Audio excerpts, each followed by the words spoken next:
தமிழகமெங்கும் கிளைகள் கொண்ட Annamalai institute of hotel management and hospital management படிப்பில் சேர்வதற்கான அட்மிஷன் நடைபெறுகிறது.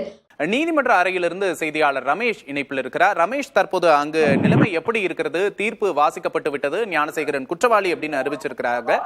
அடுத்தடுத்த நகர்வுகள் என்ன ரமேஷ்? இந்த தீர்ப்பின் விவரம் வாசிக்கும் போது, குறிப்பாக அவர் குற்றவாளி என அறிவிக்கும் போது ஞானசேகரன் கதறி அழுந்தார்.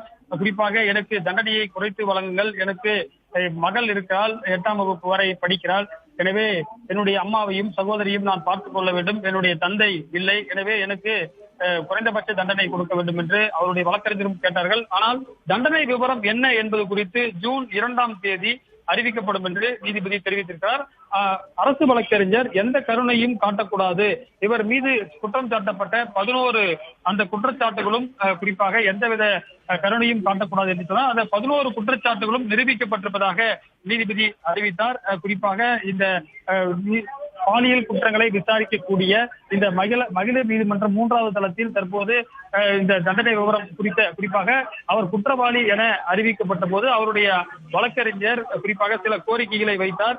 வங்கி கணக்குகளை முடக்கத்தை நீக்க வேண்டும் என்ற கோரிக்கைகள் எல்லாம் அவர் வைத்திருந்தார். தற்போது பாத்தீங்கன்னா அரசு வழக்கறிஞர் மேரி உள்ளிட்டோரெல்லாம் வெளியில் வருகிறார்கள். குறிப்பாக இந்த வழக்கில் குற்றப்புலனாய்வு செய்த உயர் காவல்துறை அதிகாரிகளும் நீதிபதி முன்பாக இருந்தார்கள். குறிப்பாக அந்த நீதிமன்ற அறையில் குறிப்பாக ஒரு சில பேருக்கு மட்டுமே அனுமதிக்கு வழங்கப்பட்டது. குறிப்பாக அரசு தரப்பு வழக்கறிஞர்கள் மற்றும் குற்றஞ்சாட்டப்பட்டவருடைய தரப்பு 2 வழக்கறிஞர்கள் மட்டுமே உள்ளே இருந்தார்கள். ஒரு சில பத்திரிகையாளர்கள் மட்டுமே உள்ளே அனுமதி வழங்கப்பட்டது. அதாவது இந்த அவர் குற்றவாளி என அறிவிக்கப்பட்டவுடன் தற்போது அந்த குற்றவாளி ஞானசேகரன் இந்த நீதிபதி அறைக்கு வெளியில் அமர வைக்கப்பட்டிருக்கார். பலத்த போலீஸ் பாதுகாப்புடன் அவர் அழைத்து வரப்பட்டார். குறிப்பாக அவர் எந்த வழியில் மேலே அழைத்து வந்தார் என்பது கூட தெரியவில்லை.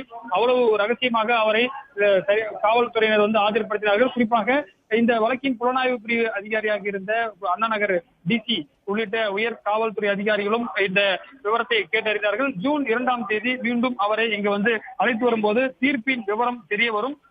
அது மட்டுமல்லாமல் குறிப்பாக ஆயுள் தண்டனைக்கு குறைவில்லாமல் தீர்ப்பு இருக்கும் எனவும் வழக்கறிஞர்கள் சார்பாக அரசு வழக்கறிஞர்கள் சார்பாக தெரிவிக்கிறார்கள்.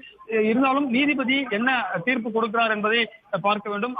அரிதாக இருக்கிறது. 5 மாதத்தில் இந்த வழக்கு விசாரணை நிறைவு பெற்றிருக்கிறது.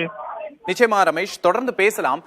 ஜூன் 2இல் தண்டனை விவரம் அறிவிக்கப்படும் என்று அறிவிப்பு வெளியாகி இருக்கிறது. சென்னை மகளிர் நீதிமன்ற நீதிபதி ராஜலட்சுமி தீர்ப்பை வாசித்திருக்கிறார். குற்றம் சாட்டப்பட்ட ஞானசேகரன் குற்றவாளி என்று அறிவிக்கப்பட்டிருக்கிறார். மேலும் குற்றவாளி என்று அறிவிக்கப்பட்ட உடனேயே நீதிமன்ற வளாகத்திலேயே ஞானசேகரன் கதறி எழுதார். தனக்கான கோரிக்கைகளை நீதிபதியிடம் முறையிட்டார் என்ற தகவலை நீதிமன்ற அறையிலிருந்து எமது செய்தியாளர் ரமேஷ் வழங்க கேட்டோம்.